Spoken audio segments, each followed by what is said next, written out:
This is Heroes for Sale. It is episode 51. Riccardo Ball with you from Wrecking Ball Media. And of course, as always, Commander Colson at New Heroes for Sale HQ. How's things, Stu? Things are good, man. Things are chugging along.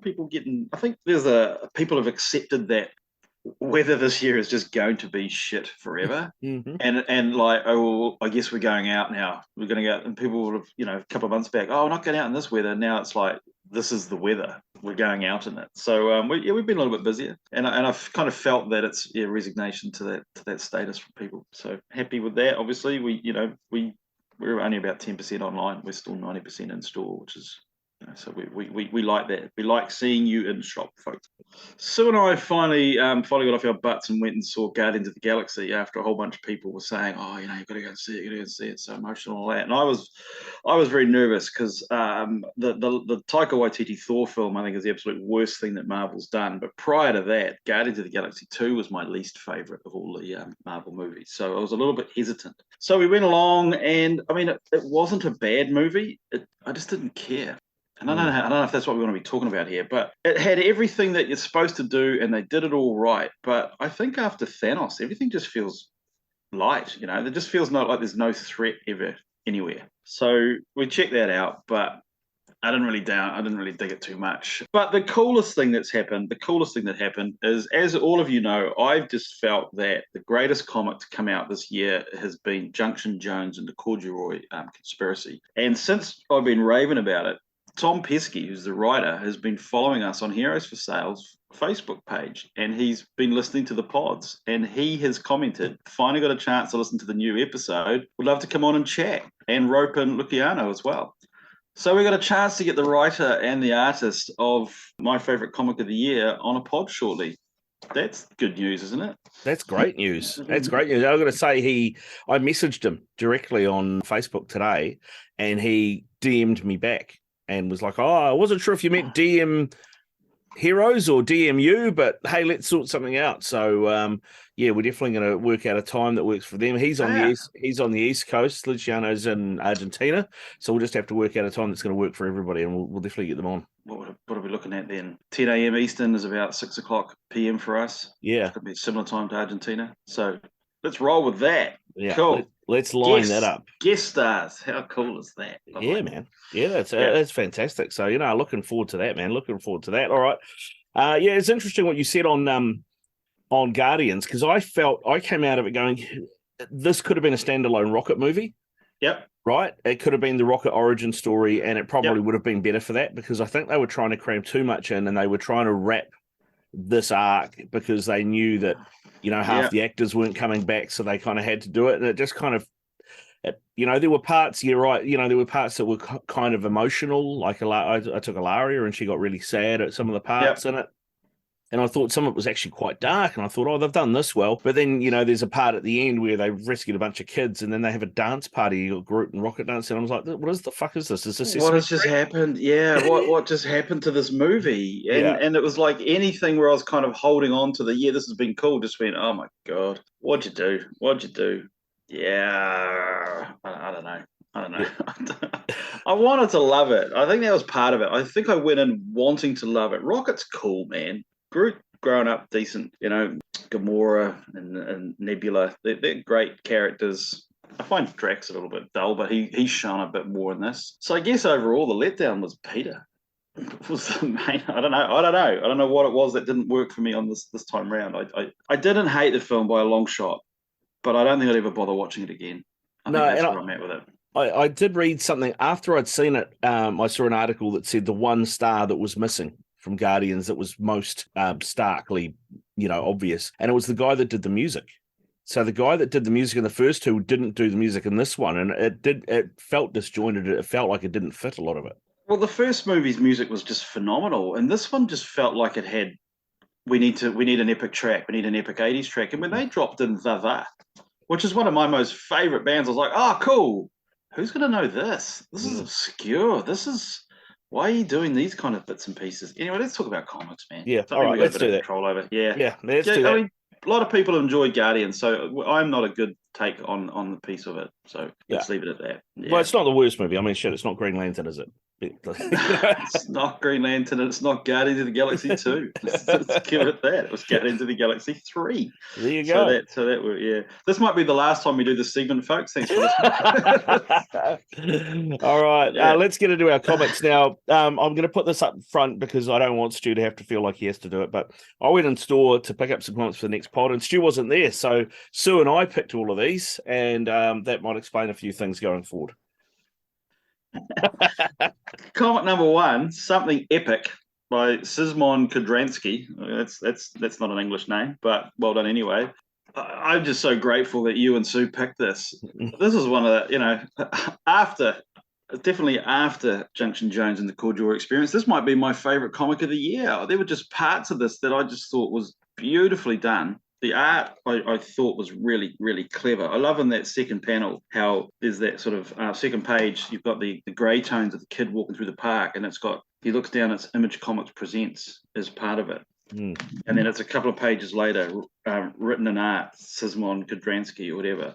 But in the meantime, there's a bit of dialogue and background conversation going on with it, but it talks about life and people and the universe to set up this story, because basically this is a story about imagination.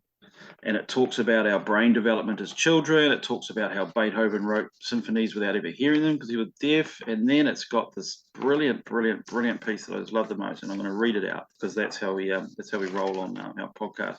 Every thought you have. So it talks about energy and how, and this is not good comic selling, okay?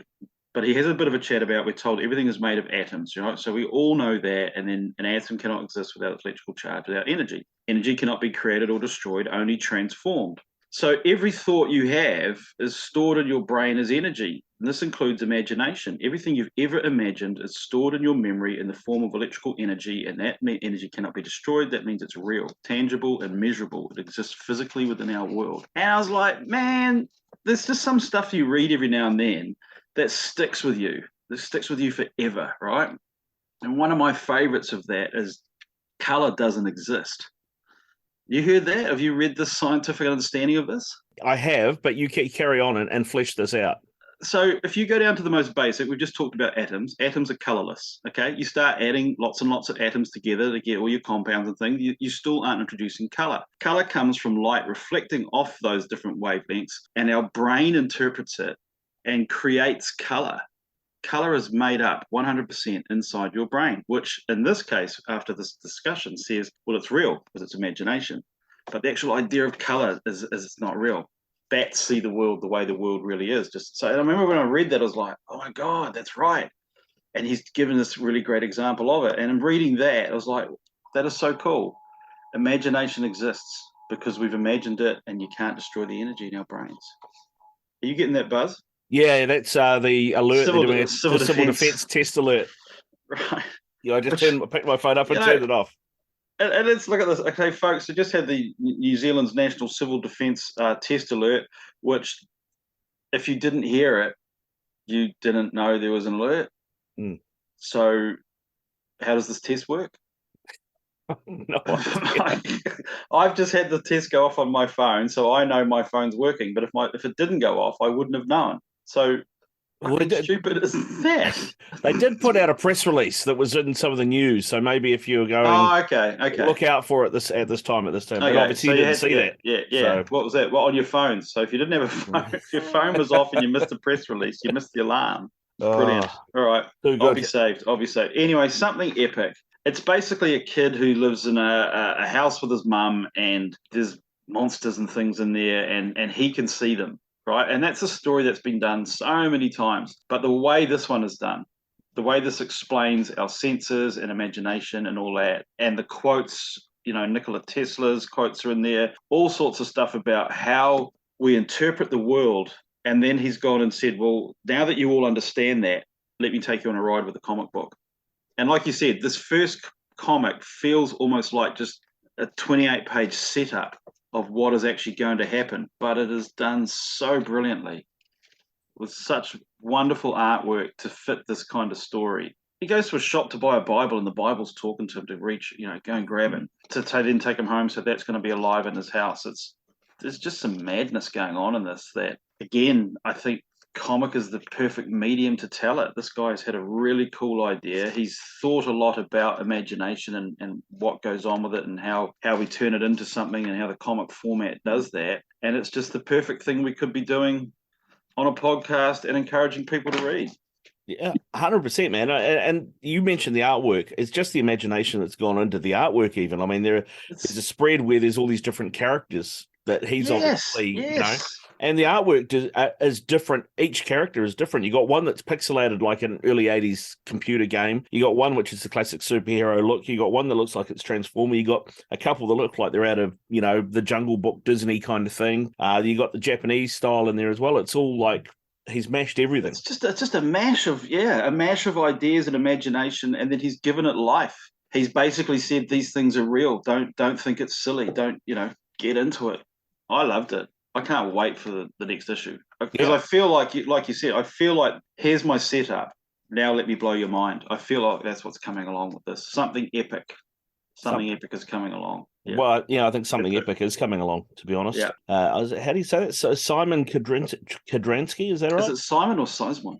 So it might be Szymon Kudranski. Yeah. But yeah, something epic. It's great, man. It's really cool. And he must have had so much fun because I'd imagine as somebody who's a comic book writer, you're always having ideas and you've got lots of bit ideas, for characters or for story arcs or for whatever. And he's probably able to pull all these things that he's never done anything without and pop them into this comic, It fleshes it out. So, it's brilliant. It's really, really well done. Superb artwork. As you said, Stuart, it's something that you couldn't do in any other medium, I don't think. No, I'm convinced of that. And there'll be more. There will be. Yes. So get into that something epic through Image, that one. We're going to move on to Batman White Knight presents Generation Joker. This is a Black Label DC book one. And to be honest, Stu, when we grabbed this, I didn't read the Generation Joker part. I just went Batman White Knight presents. So I went, it's a continuation of Batman White Knight. And in a way it is. It kind of passed. So Batman White Knight has been the biggest Batman book in the last 10 years. For Heroes for Sale, it's been our biggest selling graphic novel, and we've always sold it as it's a one and done. You don't have to. It's like Long Halloween. You can read this and move on. And then they thought, wow, this is huge. Let's do some more Batman White Knight. And then they brought out Curse of the White Knight, and then they brought out a Red Hood one shot, and then there was the Harley story as well. And now we've got Generation Joker. And I got to be honest. We just ripped on Guardians of the Galaxy a little bit. We're okay to rip on this a little bit. Man, oh, how the mighty have fallen. I mean, it was it's Generation Joker. It's supposed to be a road trip with his kids, with Joker as a hologram, an AI hologram. And there's some parts in it that work really well, but there's more parts that don't. And unfortunately, one of those things, I think, is the fact that it's not Sean Murphy. It's his idea, and it's been picked up by another couple of writers to carry on because Sean Murphy's too busy. And then if you go back to something epic, there's something that someone's obviously poured their heart and soul in to get everything out, to put it on our tables for us to consume. And it's the absolute best of the best they can do. And we need to get another White Knight story out at this part of the year, but Sean's too busy, so let's get some other people in to write it. Is that unfair, or is that a bit harsh, or is that... I think you could quite easily have put this out as a Harley Quinn Joker standalone comic. Yeah. And that would have been better because then you would have known what you were in for when you picked it up. But I read the first 2 pages of this about 3 or 4 times because I didn't know who anybody was or what the hell was going on. I was like, what's going on here? The Joker and Harley have got a couple of kids. Yeah. Joker's dead, but he's come back as an AI hologram to convince the kids that they need to know him better. And he's only got a week, so let's do a road trip. Dude, you're the Joker. Just remember who you are, man. No kid needs to know how many people you slaughtered. I'm sure he wants to see the pre-me being the madman kind of guy. But even that, like some of the writing, this I'm going to read this to you. They see a mannequin of him. He says, you'll never find a grease paint as pure white as bleaching your skin in a vat of toxic chemicals. Like, I know what you're supposed to be saying there, but grammatically, has even the editor checked out? That just doesn't even read right. But the only saving part of it is that's a pretty weird thing to say to your daughter for a number of reasons. So there's this sass going on in it. And this is one of those comics I read going, okay, who can I pass this on to? 15 to 17-year-old girls might like this because there's a few times when the daughter she sasses him back a few times. He wants to take him on the road trip. Let's take you to this bar where it all started. Cool, Dad, you're going to take your teenage kids to a bar. So she's constantly harassing him for the fact that he wasn't there as a father.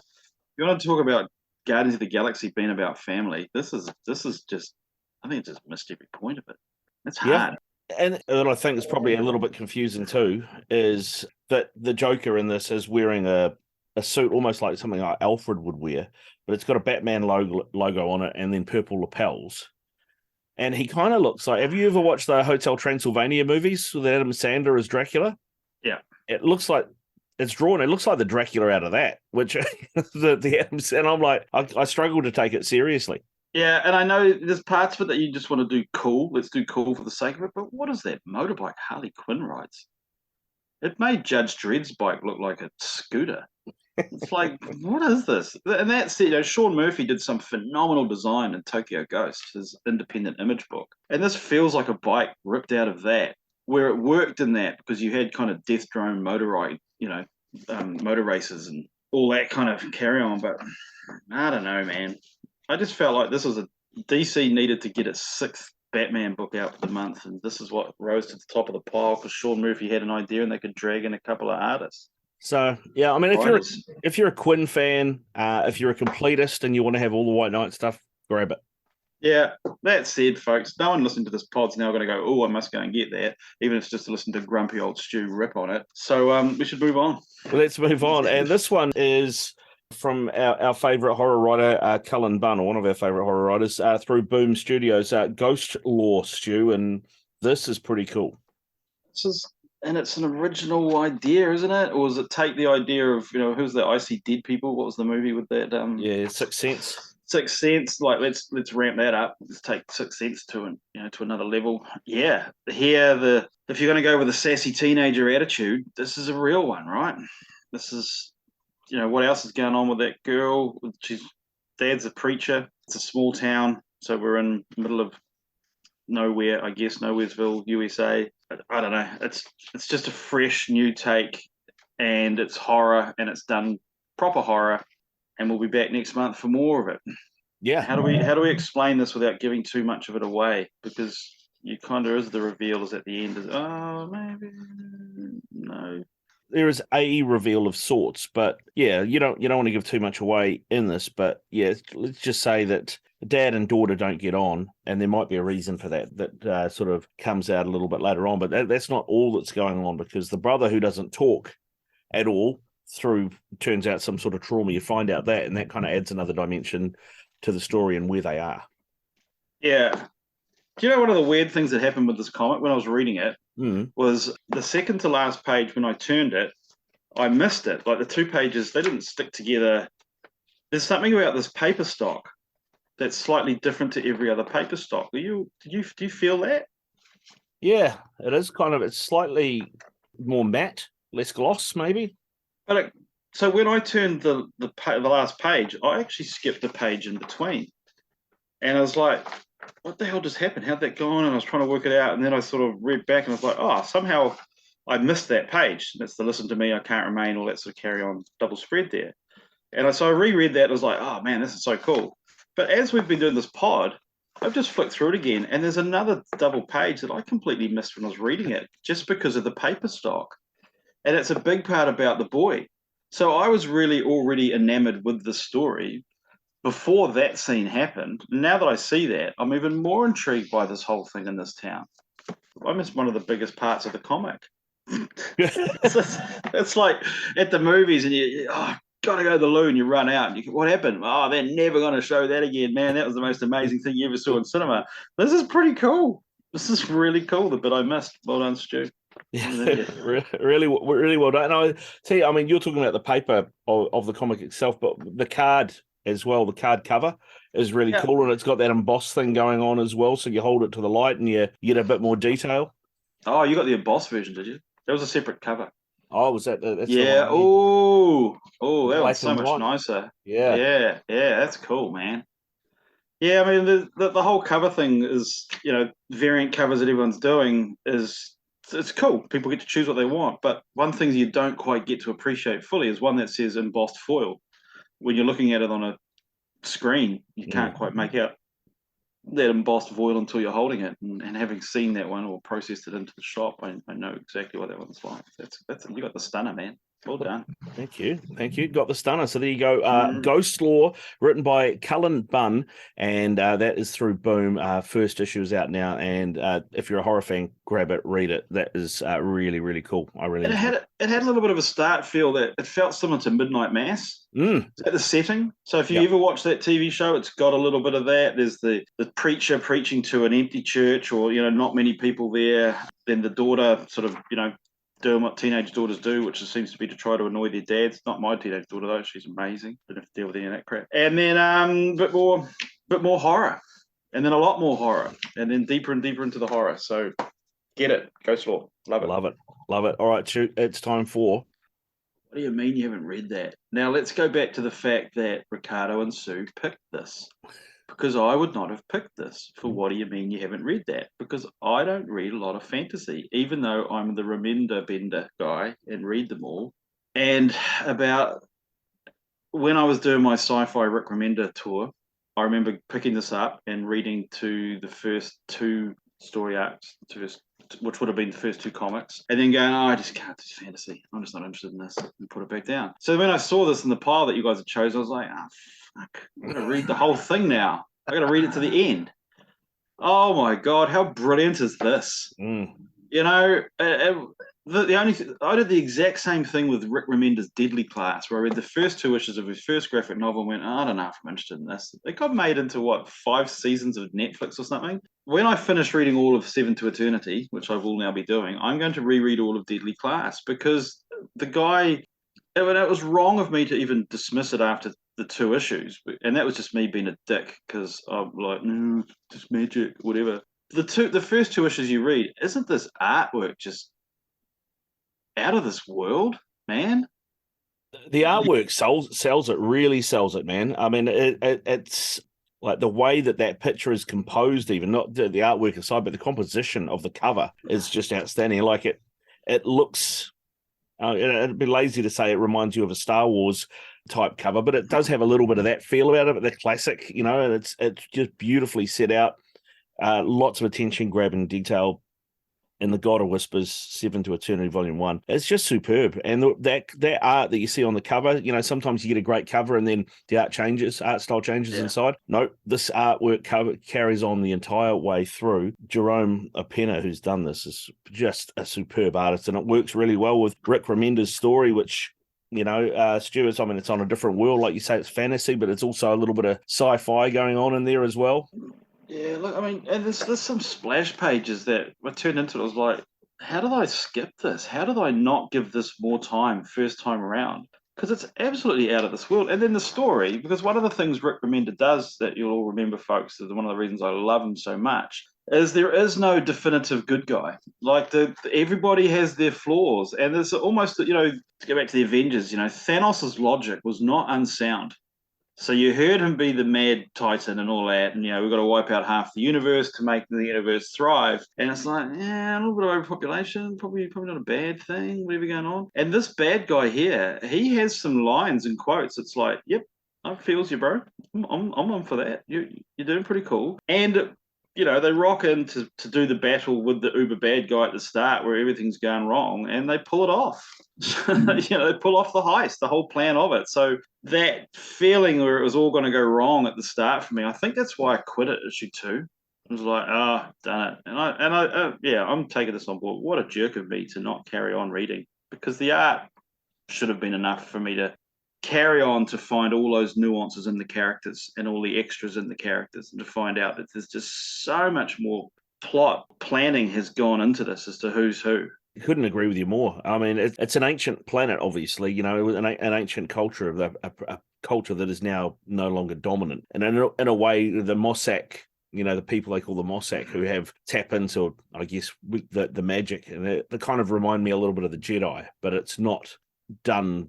It's not exactly like that, but it's kind of got a little bit of that feel. But it's just a lot more real and a lot more real world than that. But at the same time, it kind of has echoes of like John Carter on Mars and that sort of stuff, and the look and the feel of it as well.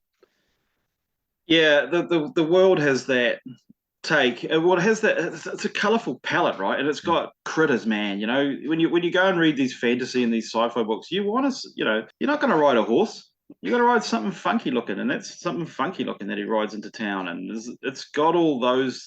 There's a complete world here.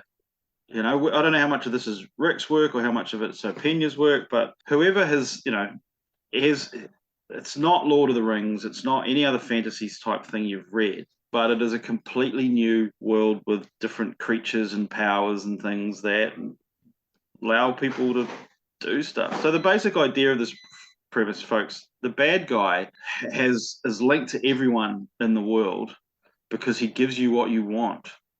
So even there, if you hear his offer and you accept, he will give you what you want the most. So no one can turn down his offer. But once your offer has been accepted, he can then see and hear everything you do. And even his lines are, so you've got a benevolent God looking after everything. Why am I a bad guy for doing this? And obviously that goes against the idea of all the free will that we all want to have. That's so essential. But ultimately, how bad a bad guy is he? And I think that is just Rick Remender's genius. He does that. He did that in Black Science. By the time you got to the end of that, you're like, who am I cheering for here, man? You're just switching back and forwards the whole time through it. And I get the feeling that's going to be the same thing here. You've got the son of the main protagonist who's gone in to save the day, and you can easily see that by volume 2 or 3, you're going to hate him, and you're going to really be cheering for the super bad guy. And then 4, you'll be switched back again, and isn't that life? Is that comics imitating life? We tend to just get pissed off with someone and never talk to them again, don't we, in reality? Rick Remender's probably teaching us how to mend bridges with people we once loved. I don't know. Yeah, remend them. Yeah. There you go. Rick Remender, because, I can't remember what it was that you first got me to read of his, but I've not been disappointed by anything of his I've read. I have read Black Science. That wasn't the first thing. Was it Scumbag? Was that it? Scumbag was one of Rick's. He did Low, Fear Agent, Tokyo Ghost, as we said, Deadly Class. And then for Marvel, he did Uncanny Avengers, Captain America, Uncanny X-Force, and Venom. He's worked on video game plots as well. And he worked on the Iron Giant. Oh my God. And Titan AE. This guy's just every time I read something by him, I think more and more of him. And today I was thinking, you know what? I reckon he's probably one of the top 5 writers in comics. And you get to be top 5 because Alan Moore no longer writes comics, and Grant Morrison hasn't put a comic out for a long time. And okay, they're my faves, but this guy, I think he's in the top 2. I think the only person top is Kirkman and Hickman and Remender. I think they're possibly the top 3 writers in the comic industry on the planet right now. And I wouldn't want to rank any of them in any order. And Tom Pesky, of course, he's in the top 3, 3.5. Give him that. Yeah, I was going to throw James Tinney in the 4th in as well. Yeah, okay. It's silly of me to try and pick your favourites. Who's your favourite kid? It's easy for you. You've only got one. It's easy for me as well. We have a cat as well, so some days the cat wins that one. Yeah. But that depends. But no, it's great, man. I love 7 to Eternity. I've got volume 1. I need volume 2, 3, 4, etc. as well. So couldn't recommend it highly enough. It's just beautiful. Yeah, just a beautifully drawn comic. It's got some sort of Dali-esque stuff going on too, hasn't it? Yeah, definitely. Yeah, as they flesh out the world, there's a bit of that comes into play with it. So top. Yeah. Well done, Sue. Well done, Riccardo, on picking that one, because I never would have. And the thing that I'm really happy about the most is you made me read the whole thing, which has made me going to go and read the rest of it. So yeah, so cool. Cool. Very cool. 7 to Eternity, Volume 1, The God of Whispers from Rick Remender. Make sure you check that out. And that's us, Stu. And hopefully next time we do this, we'll have a couple of other guests with us. That's what we can do, man. That'd be cool. Yeah. That'll be outstanding. Looking forward to it. All right, brother. Cool. Go well. Thanks for listening. Bye.